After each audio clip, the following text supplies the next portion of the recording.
Bienvenidos a este nuevo mensaje. Este es el octavo mensaje de la serie Jesucristo el Señor. Estamos en la segunda parte del capítulo 4 del libro Jesucristo el Señor. En el mensaje anterior iniciamos este capítulo viendo la comunidad del reino de Dios y señalamos que íbamos a considerar 4 subtemas. El primero, Jesucristo es el Señor de mi voluntad. Segundo, Jesucristo es el Señor de mi tiempo. Ahora vamos a iniciar el tercero y completar con el cuarto. Jesucristo es el Señor de mis bienes materiales. Y el cuarto, Jesucristo es el Señor de mi hogar. Y siempre estamos basándonos en Hechos capítulo 2, en el desarrollo de este tema, porque allí tenemos justamente la descripción hecha por Lucas de la comunidad del reino de Dios. Leemos los versículos 44 y 45 y también vamos a agregar un par de versículos del capítulo 4. Dice así, Hechos 2, 44 y 45. Y todos los que habían creído se mantenían unidos y lo compartían todo.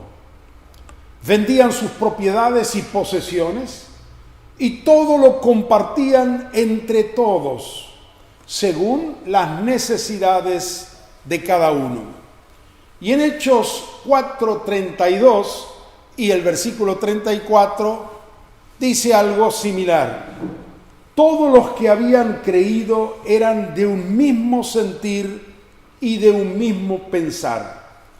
Ninguno reclamaba como suyo nada de lo que poseía, sino que todas las cosas las tenían en común y no había entre ellos ningún necesitado. ¿Cuál es la iglesia verdadera? ¿Cómo es la iglesia que Dios quiere?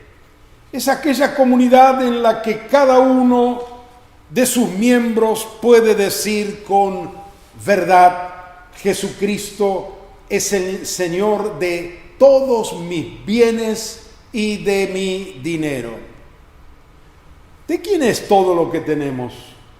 Si Cristo es el Señor de nuestra vida, eso incluye todo lo que poseemos, porque lo que poseemos es una extensión de lo que somos, una expresión de lo que hemos logrado con la bendición de Dios.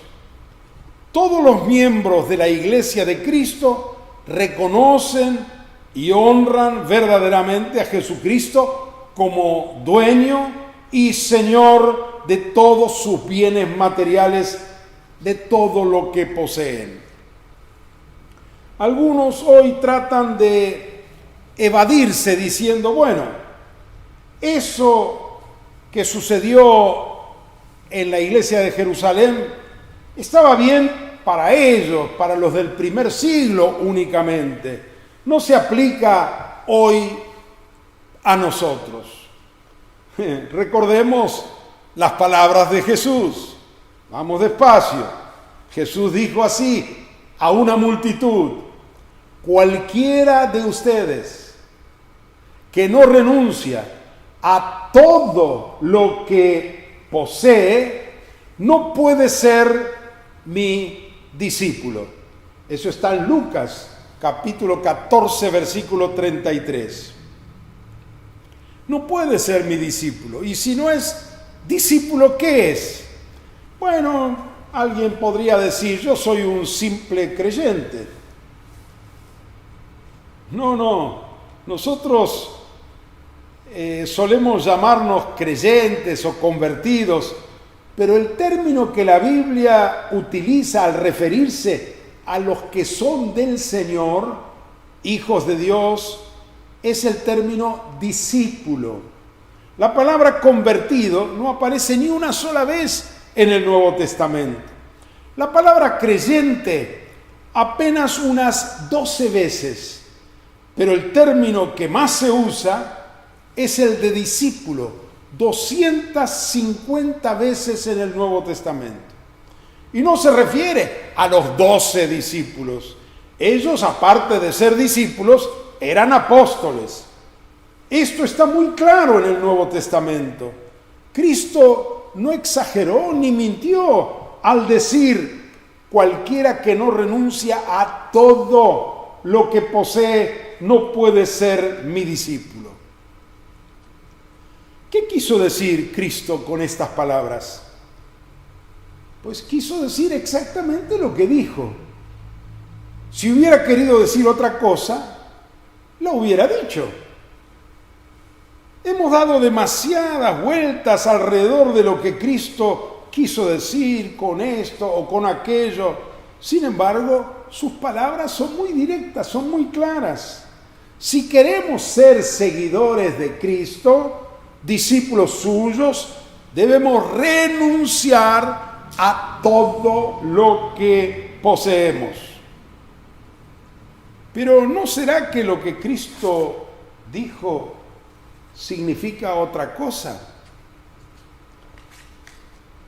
Querido hermano, hermana, renunciar a todo significa renunciar a todo. La experiencia de la iglesia primitiva así lo confirma. Nadie decía ser suyo propio nada de lo que poseía. Poseían cosas, pero nadie decía: esto es mío, esta casa es mía, estos muebles son míos. No, nadie decía ser suyo propio nada de lo que poseía. Y esta debe ser nuestra sincera oración. Señor Jesucristo, tú eres mi Señor. Todo lo que tengo es tuyo. Por eso te lo entrego a ti. Tengo una casa, un terreno, un automóvil, una bicicleta, dinero, poco o mucho. Todo lo que tengo, Señor, te pertenece a ti. Tú eres mi dueño, mi Señor. Sin embargo, no te apresures a poner una bandera de remate en tu casa. Primero tendrás que poner una bandera de remate en tu corazón, que sea rota en ti toda atadura, todo amor al dinero, amor a las posesiones materiales, que sea extirpado en ti y en mí todo espíritu de amor al dinero, todo afán, toda ambición material, ya que ese es el espíritu que domina el mundo en el día de hoy. Nuestra actitud interior y nuestra oración sincera de corazón debe ser: Señor, todo lo que tengo ya no es mío, reconozco que tú eres el dueño de todo. Una vez que el Espíritu Santo imprima esta verdad en tu corazón, de que nada de lo que tienes es tuyo sino de Dios, le puedes entonces decir en verdad: mi casa no es mía, mi casa te pertenece a ti, y así seguir con todas las otras cosas. Gracias, Señor, por permitirme vivir en tu casa. Gracias, Señor, por permitirme dormir en tu cama, sentarme en tu silla. Gracias, Señor, por permitirme usar tu automóvil para desplazarme. Así todo lo que tenemos debemos reconocer que pertenece al Señor Jesucristo. ¿Y qué hago con las cosas que tengo? Lo que te diga el dueño. Quizás un día Dios te dice: vendé aquel terreno y repartilo a los pobres, a los necesitados. Entonces hay que obedecer. Mientras no te dice que vendas, no vendas. Pero mientras lo retengas, tienes esta conciencia. Ese terreno, esa casa, mi empresa, el negocio, no es mío. Le pertenece todo al Señor. Este principio, esta verdad, tiene que penetrar muy profundamente en nuestro corazón. La Biblia nos enseña que el amor al dinero es la raíz de todos los males. Dentro de todo, cuando decimos que todo lo que tenemos, poseemos, es del Señor, están incluidos también los diezmos. ¿Qué es el diezmo? El 10% del sueldo que recibimos o de las ganancias que tenemos a fin de mes o cada semana o cada día de nuestros ingresos. Este es un principio de Dios. El diezmo no es algo exclusivo del Antiguo Testamento, tampoco es algo establecido por la ley de Moisés, aunque Moisés lo incluyó. El diezmo viene mucho antes de la ley de Moisés. Es un principio que indica un principio.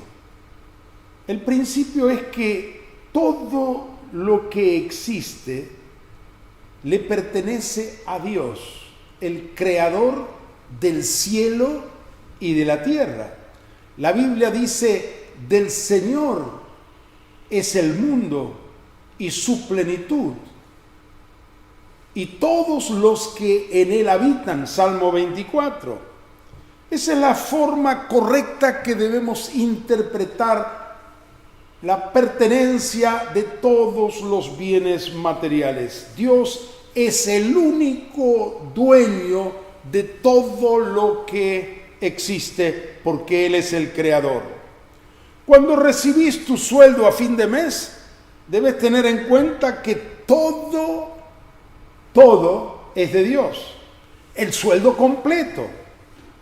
Por ejemplo, si ganaras 30,000 pesos por mes, los 30,000 pesos son de Dios. Pero dentro de esos 30,000 pesos, hay 3,000 que vos no podés administrar. El Señor te ha constituido el mayordomo del 90% de tu sueldo, de tus ingresos. Pero el diezmo, que es el 10%, lo administra Dios. Así que apenas cobras, apartá tus diezmos y dáselo a Dios. ¿Qué hago con el resto, con el 90%? ¿Los puedo administrar como yo quiero? ¿El 90% es todo para mí? No es para ti. Es de Dios. Y vos sos un administrador. Él te da el dinero y tú debes administrar el 90% para comprar alimentos para ti, para tu familia, del dinero de Dios. Comprar ropa, calzado, cubrir los gastos de la familia, de la casa, con el dinero de Dios. Por eso, cada vez que nos sentamos a comer, le agradecemos a Dios por los alimentos. ¿Por qué le damos gracias? Porque estamos comiendo con el alimento comprado, con la comida que Dios nos dio, con el dinero que Dios nos dio. Supongamos que tú ganaras 10,000 pesos por mes. Apenas cobras, separas el 10%, es decir, 1,000 pesos. Porque el diezmo no debe ser lo que nos sobra, sino las primicias, el primer 10%. Antes de comenzar con los otros gastos, primero apartas 1,000 pesos y se lo entregas a Dios. Lo pones en un sobre y lo llevas al alfolí, lo llevas a la iglesia del Señor. ¿Cuánto te queda? Te quedan 9,000 pesos. Pero tú dices, a mí no me alcanzan 9,000 para vivir. ¿Cómo voy a vivir con 9,000 pesos? Quiero decirte algo ilógico para las matemáticas, pero es cierto para la fe. 9,000 pesos rinden más que 10,000. ¿Cómo? Sí, porque 9,000 pesos con la bendición de Dios son mucho más que 10,000 pesos sin la bendición de Dios. Porque esos 10,000 pesos están contaminados con el dinero que no sacaste para Dios. Así que, si yo tuviera que elegir, yo prefiero 9,000 pesos con la bendición de Dios y no 10,000 pesos sin la bendición de Dios. Algo más. Si vas a darle el diezmo con mezquindad, con tristeza, es mejor que no lo des. Porque Dios ama al dador alegre. Si vas a diezmar u ofrendar, hacelo con alegría, con fe. Porque más que el dinero, Dios mira tu corazón. Y Dios ama al dador alegre. ¡Qué privilegio, Señor, es darte de lo que me has dado! El dar los diezmos es un acto de adoración, de reconocimiento del señorío de Dios sobre nuestra vida. ¿Cuánto honra a Dios esa actitud? Claro, y surge la pregunta, ¿y para qué quiere Dios el dinero de los diezmos? Porque si cada uno ponemos nuestros diezmos, habría bastante dinero. Los diezmos serán para la construcción de templos, entre comillas. En el Antiguo Testamento, los gastos de la construcción del templo, un templo muy caro, muy lujoso, salían de las ofrendas voluntarias y no de los diezmos. Entonces, ¿para qué quiere Dios el diezmo?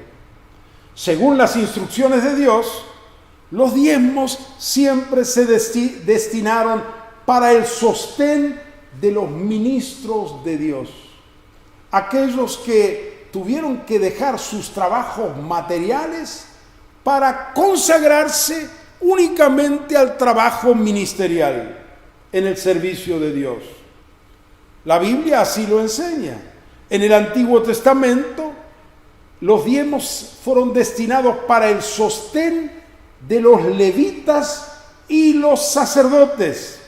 De este modo, los levitas, en vez de dedicarse a cosechar, a sembrar o a poner un taller, se dedicaron a la obra espiritual.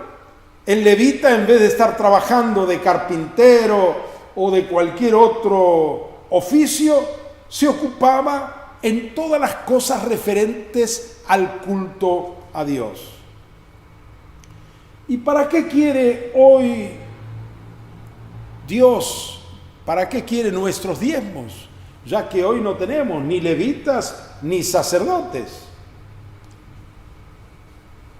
Dios los quiere para pagarle el sueldo, el salario a sus obreros. Esto es lo que Pablo enseña con mucha claridad en 1 Corintios capítulo 9, versículos 11 al 14. Dice así: si nosotros sembramos entre ustedes lo espiritual, ¿será mucho pedir que cosechemos de ustedes lo material? ¿Acaso no saben?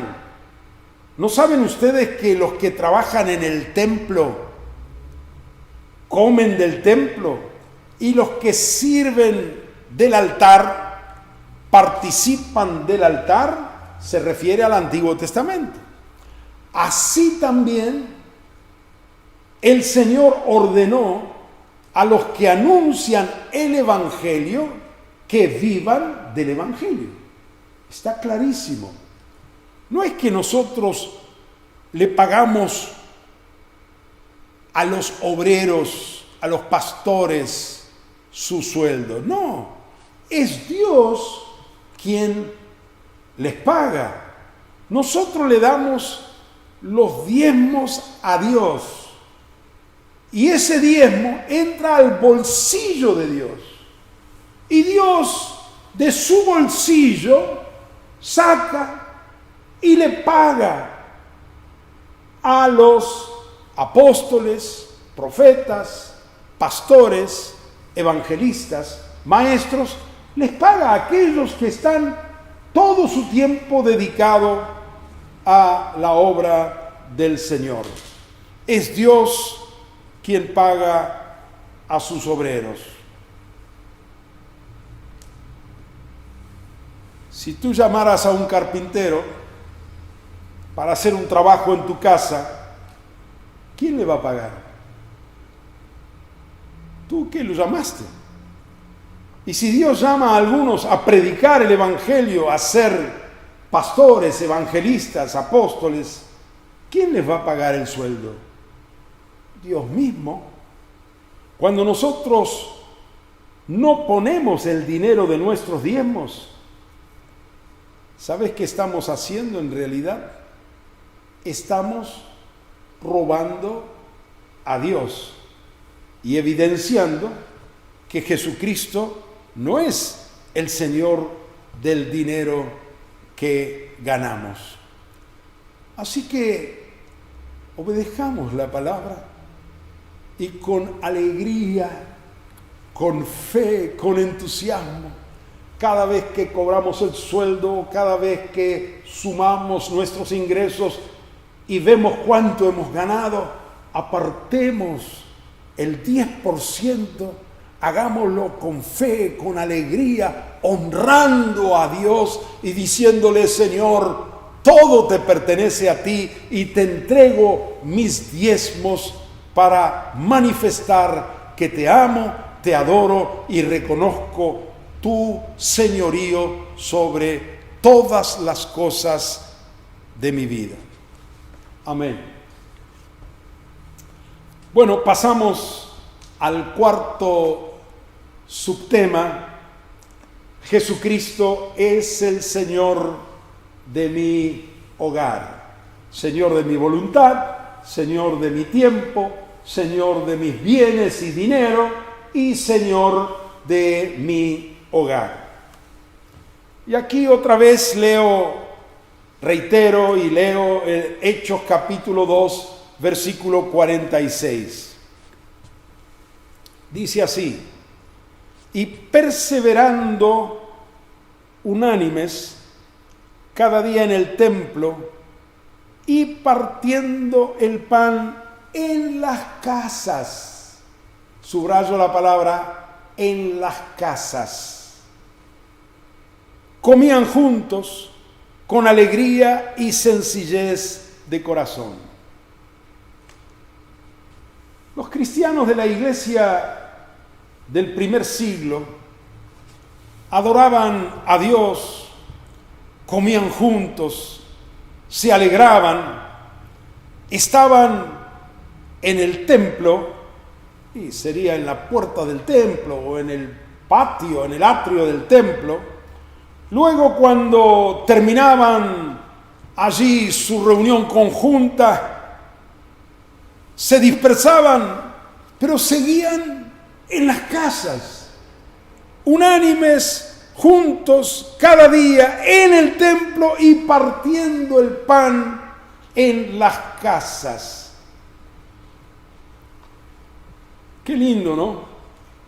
Llegaba a tal punto la bendición de Dios que aquellos que habían vivido estando todos juntos, el mismo clima, el mismo ambiente seguía en la casa, en la familia, con los hermanos o con los miembros de su propia familia. Y aún era tal la alegría, la bendición, la presencia de Dios, que en las casas partían el pan y celebraban la cena del Señor. Nosotros muchas veces hemos heredado un concepto equivocado de que somos iglesia cuando estamos todos juntos, reunidos en un templo, y cuando termina la reunión y cada uno se va a su casa, como que dejamos de ser iglesia, nos desintegramos, como si fuéramos una máquina formada por muchas piezas que cuando están juntas funcionan y cuando se separan dejan de funcionar. No. La iglesia no es una congregación. La iglesia se congrega, pero la iglesia es iglesia las 24 horas del día y los 7 días de la semana. La iglesia en Hechos no tenía este concepto. Ellos eran iglesia cuando estaban todos juntos y también cuando estaban en sus casas. Eran iglesia al reunirse y lo seguían siendo en todo lugar. No había diferencia en su conducta en el templo y en las casas. No tenían una doble vida. Y nosotros, en las reuniones, somos tan correctos, tan amables, sobre todo en los momentos de adoración. Me encanta mirar a la gente que adora. Hay una belleza del cielo en sus rostros. Hay una luz cuando están ahí adorando al Señor. ¡Qué lindo! Pero pregunto, ¿tenemos la misma belleza en nuestros hogares? En las reuniones todo aleluya, gloria a Dios, Cristo reina. Y en casa se oyen los mismos aleluyas. En el culto gritamos de gozo, alabanza al Señor. Y en casa, la iglesia primitiva tenía una sola vida. Cuando se reunían y cuando estaban en las casas.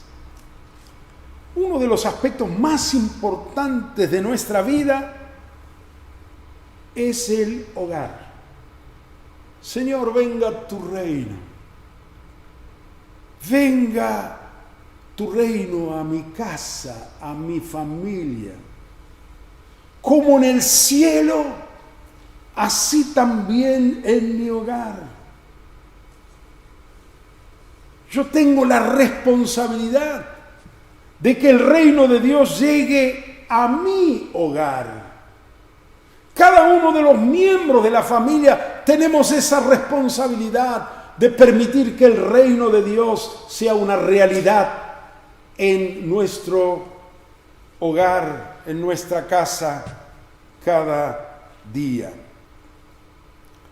La base de la sociedad, lo hemos dicho muchas veces, es la familia.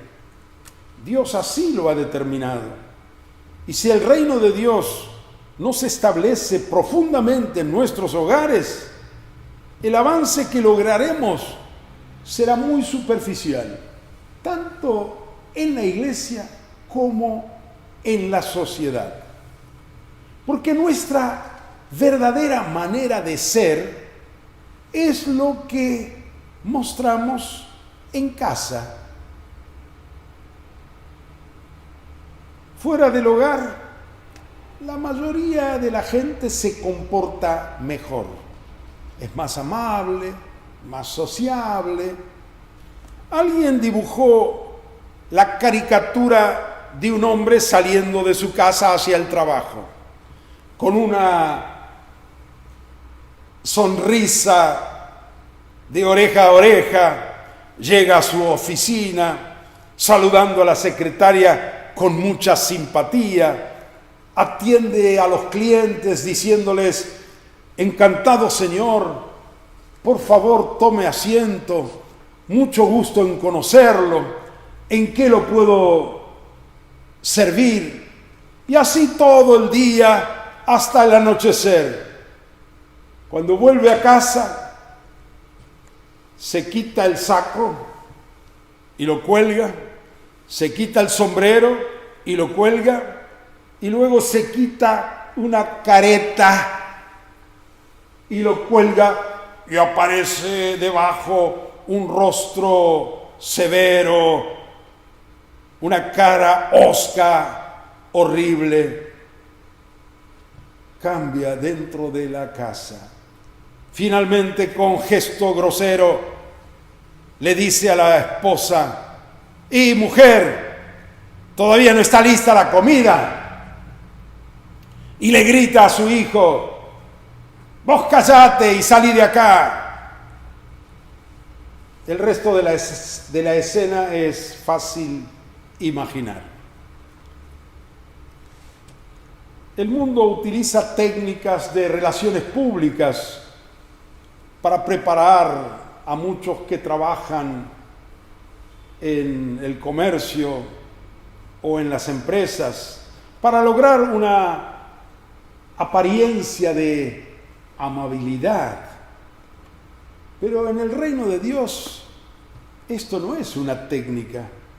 El Señor quiere transformar desde adentro nuestra vida, nuestro carácter, en nuestros hogares. De otro modo, caeremos en la religiosidad y la hipocresía. En los cultos todo es muy lindo y hermoso, todos son aleluya, pero en casa, mejor cerrar bien las ventanas y las puertas para que los vecinos no se enteren de lo que pasa dentro, de las peleas, de las discusiones. Resulta más fácil predicarle, darle un folleto evangelístico a un desconocido que a un vecino. Porque en muchos casos nuestra vida no es un buen testimonio del Señor. ¿Qué clima reina en tu casa?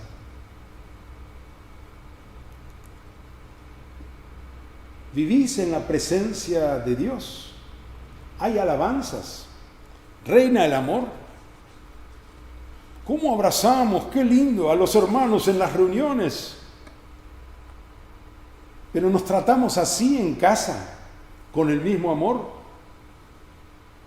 ¿Existe el mismo espíritu, la cordialidad que hay en las reuniones en el hogar? Con la esposa, con los hijos, con el marido, con los padres. En las reuniones todo es gloria. Y en la casa, discusiones, chismes, murmuraciones, críticas, ofensas, quejas, desobediencia. El hogar no va a cambiar por arte de magia. Una familia cambia y se transforma cuando cada uno de sus miembros asume su responsabilidad delante de Dios y reconoce a Jesucristo como su Señor. Hay 4 principios del reino de Dios para la familia. Si queremos que el reino venga a nuestro hogar y sea transformado, debemos abrir nuestro corazón y aceptar los principios del reino de Dios para la familia. Permitir que estos principios se arraiguen firmemente en nuestras vidas. ¿Sabes por qué el cielo es cielo? No porque allí hay calles de oro o puertas de perla. El cielo es cielo porque allí reina Jesucristo. Todos los que están allí hacen la voluntad de Dios. Cuando Cristo reina en una casa, a través de estos 4 principios que vamos a señalar para la familia, esa casa se transforma en un pequeño cielo aquí en la tierra. Aunque las paredes no estén cubiertas de oro, ni tengas alfombras de Persia, aunque tengas un sencillo piso de tierra y paredes de chapa, si Cristo reina en casa, en cada miembro de la familia, tu ranchito será un pequeño cielo en la tierra. ¿Qué significa el reino de Dios en la casa? ¿Cómo entra a una casa el reino? ¿Cómo se establece?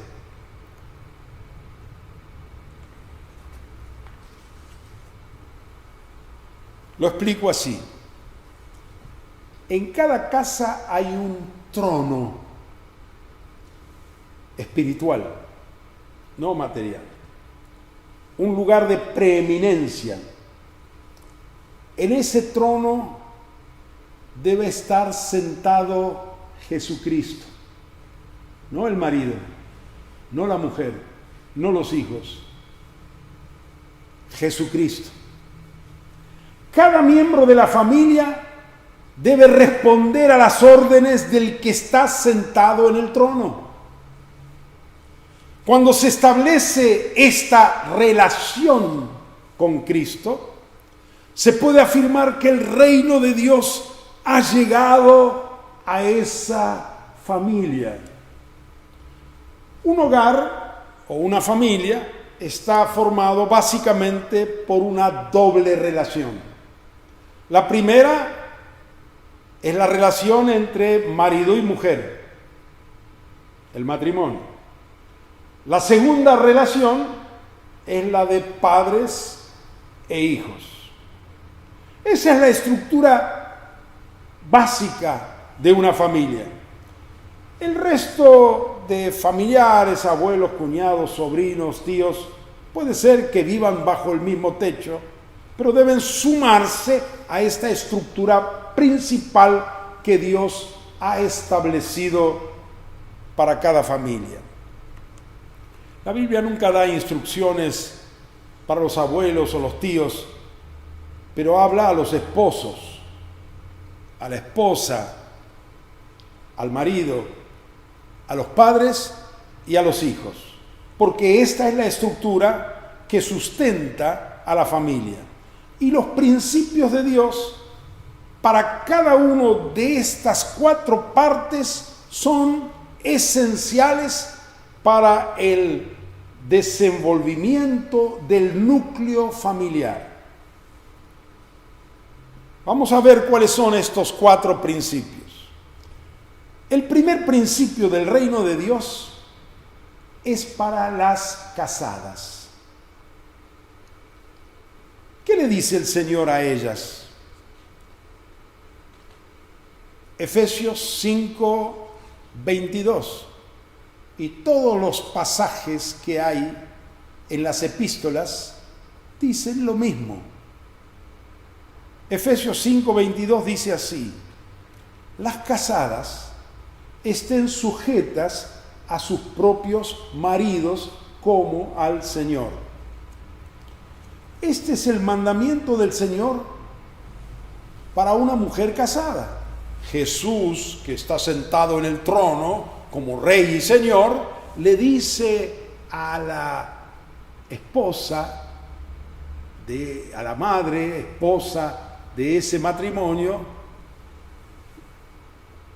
hija, tú estás casada, debes sujetarte a tu marido esta es mi voluntad para tu vida. Surge una pregunta, me surge a mí. ¿Por qué Pablo, cuando habla de la familia, tanto en Efesios como en Colosenses, lo mismo hace Pedro en 1 Pedro capítulo 3, siempre se dirige primero a la esposa?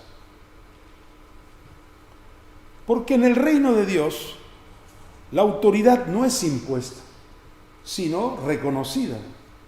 Nunca Dios le dice al marido que imponga su autoridad u obligue a su esposa a sujetarse a él. Nunca.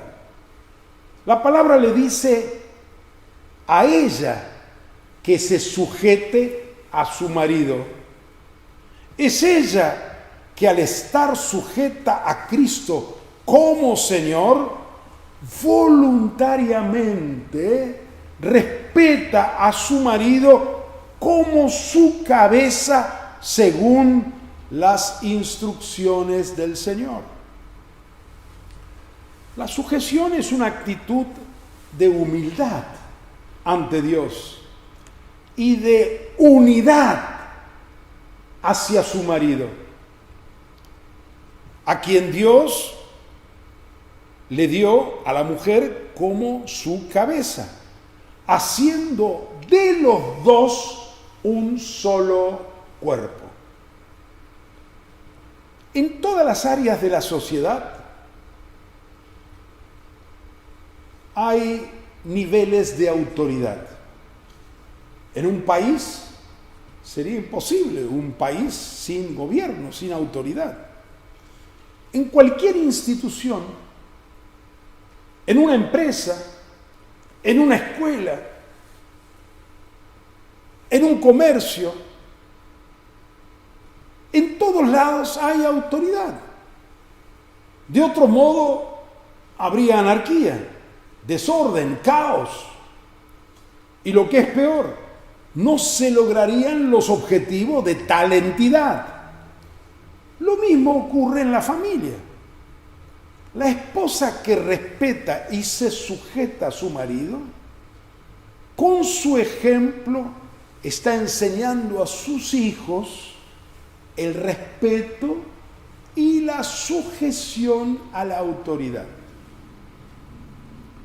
La mujer que honra a su marido se dignifica a sí misma y se ennoblece, goza de la aprobación de Dios y con su actitud y su conducta está estableciendo el reino de Dios en su hogar. Si la esposa tuviera un marido impulsivo, de mal carácter, iracundo, y ella no se sujeta, todos los días habría discusiones, gritos, peleas, ofensas. Cristo no reinará en esa casa. Si el marido es un hombre demasiado pacífico, digamos, buenito, entre comillas, y no le molesta que se haga siempre lo que ella dice para evitar gritos y peleas, tampoco en ese hogar reina Jesús. La responsabilidad de una esposa para que el reino de Dios se establezca en la casa es estar sujeta a su marido como al Señor. La Biblia dice, Proverbios 14:1, la mujer sabia edifica su casa. Vamos al segundo principio. El segundo principio del reino de Dios es para los maridos. Muchas veces cuando queremos poner disciplina en el hogar, solemos empezar por los hijos. Pero la palabra de Dios siempre empieza por el matrimonio. Primero se dirige a las casadas y después a los maridos. Allí empieza todo.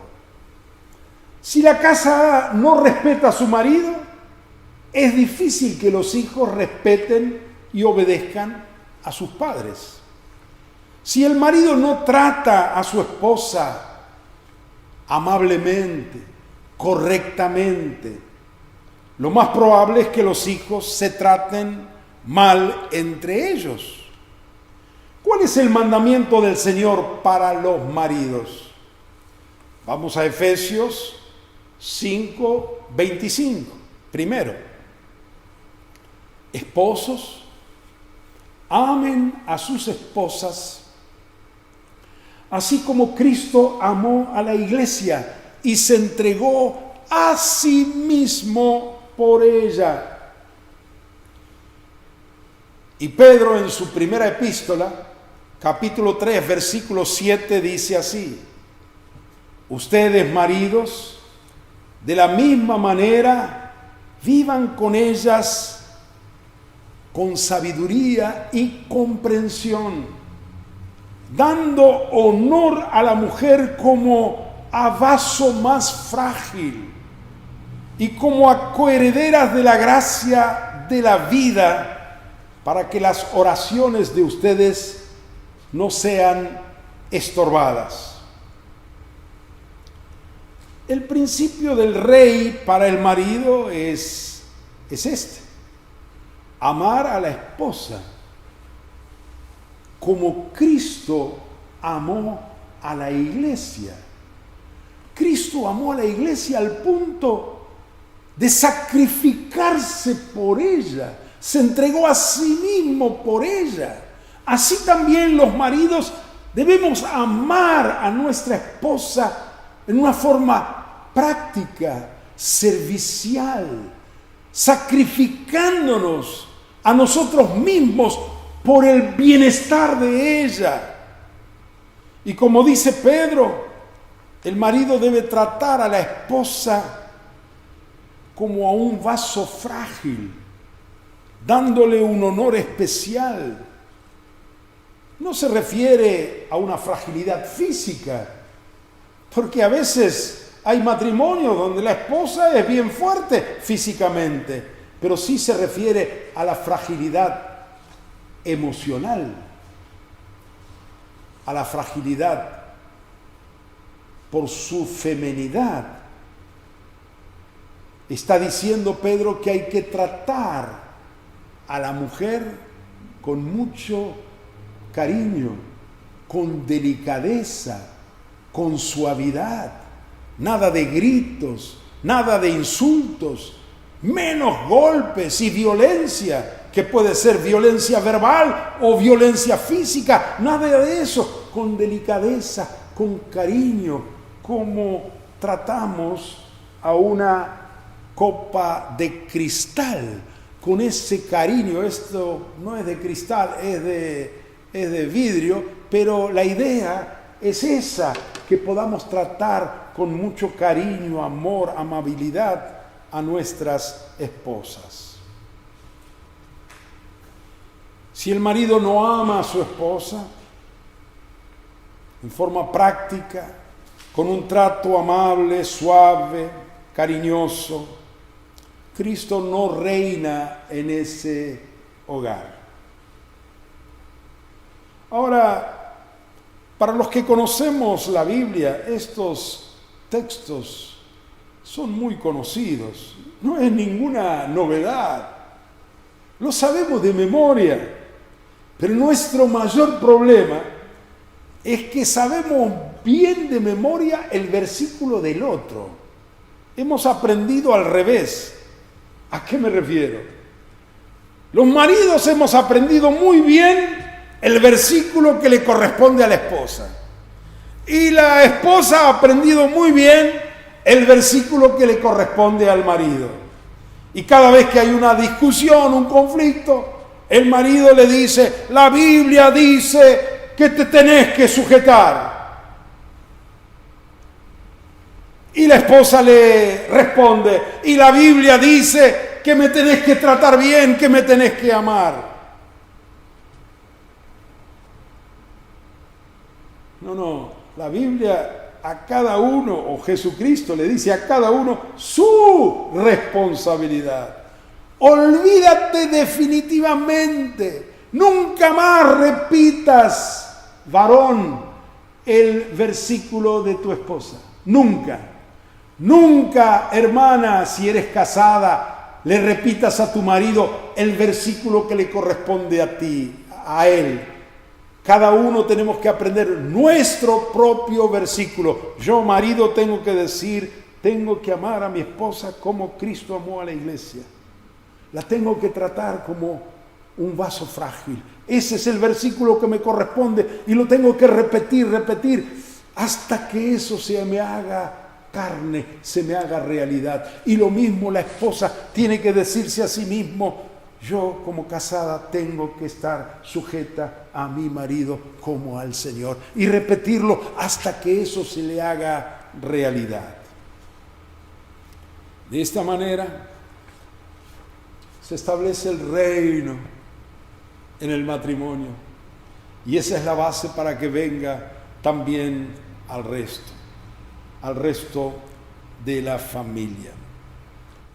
He escuchado algunos varones casados decir así: yo voy a tratar bien a mi esposa si es que ella se sujeta a mi autoridad. Eso es equivocado. Tu comportamiento no debe ser una respuesta a la conducta de tu mujer, sino una respuesta al Rey y Señor de tu vida. ¿Quién manda en tu vida? Si Cristo es tu Señor, debes comportarte como Él manda y tratar a tu esposa siempre con mucho amor, aunque ella no se sujete. Pedro dice lo mismo en su epístola. Le dice a las esposas que tienen maridos no creyentes que aunque su marido sea incrédulo, igual es su marido y por lo tanto su cabeza. Así que tiene que sujetarse y mostrar con su conducta que Dios reina en su vida. Y a través de su vida es muy probable que aún el marido inconverso termine convirtiéndose. La actitud del marido siempre debe ser esta: se sujete o no, voy a amar a mi esposa y tratarla como Cristo me enseña. A su vez, la mujer tendría que tener siempre esta actitud: me trate bien o me trate mal, siendo mi marido, voy a sujetarme a él y lo voy a respetar como mi cabeza. Muy bien, pasemos ahora al tercer principio del reino de Dios, que es para los hijos. Y dice así, Efesios capítulo 6, versículos 1 y 2. Hijos, obedezcan en el Señor a sus padres, porque esto es justo. Honra a tu padre y a tu madre, que es el primer mandamiento con promesa.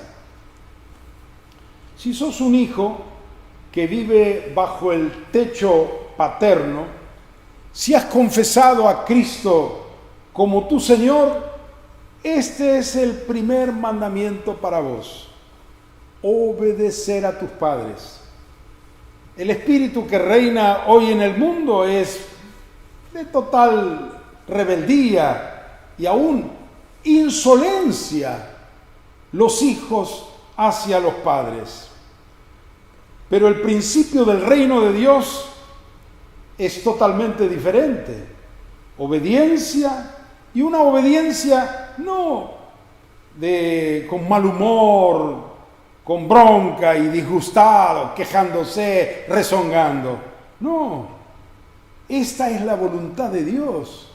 Y con paz, con alegría, voy a vivir en la voluntad de Dios, porque Cristo es el Señor de mi vida.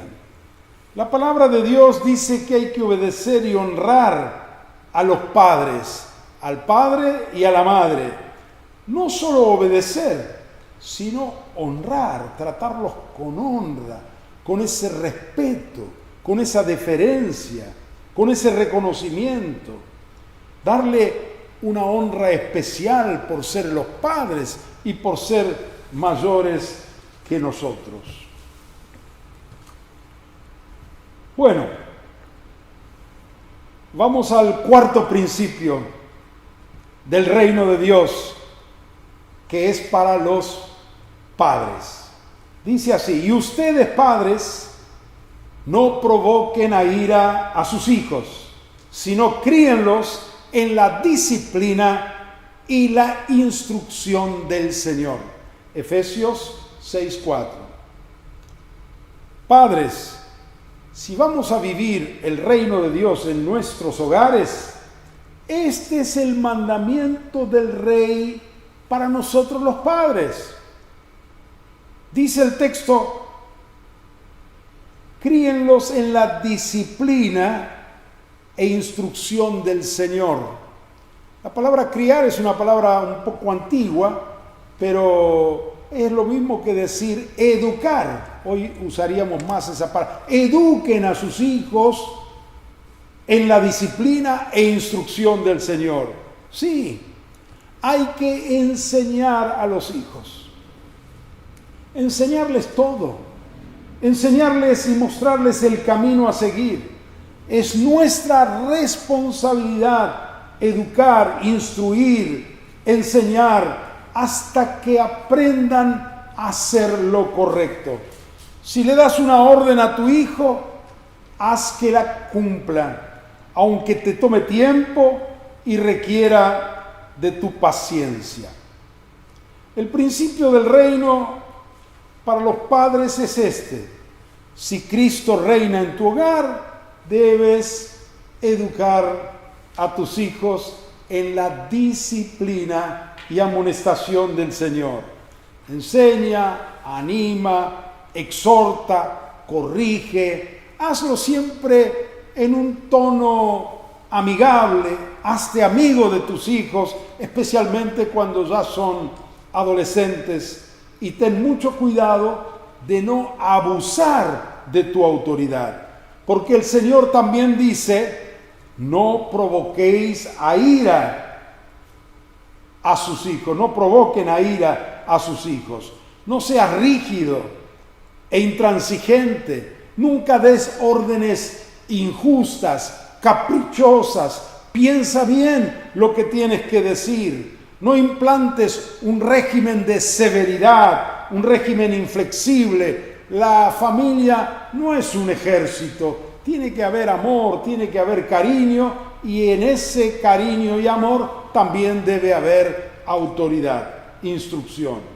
Tu función, recuerda, es educar a tus hijos, darle una guía que les ayude en el desarrollo de su personalidad, para que luego puedan valerse por sí mismos y no trates de aplastarlos imponiendo tu autoridad, subyugándolos a hacer lo que a ti te parezca arbitrariamente. La instrucción tiene que ser de parte del Señor.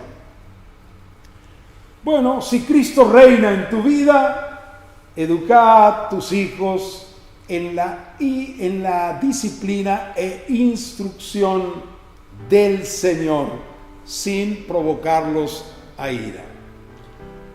Tenemos la seguridad que Dios, como ya lo está haciendo, va a seguir transformando y mejorando nuestros hogares, y eso se logrará en la medida en que estos 4 principios fundamentales del Señor lo cumplamos, lo apliquemos, lo practiquemos en nuestros hogares. Esposos, esposas, padres e hijos, sujetándonos todos a aquel que está en el trono de nuestra casa, para que nuestra familia viva en el reino de Dios. practiquemos con fe y alegría estos 4 principios del reino de Dios en nuestros hogares. Seamos la comunidad del reino de Dios aquí en la tierra. Amén.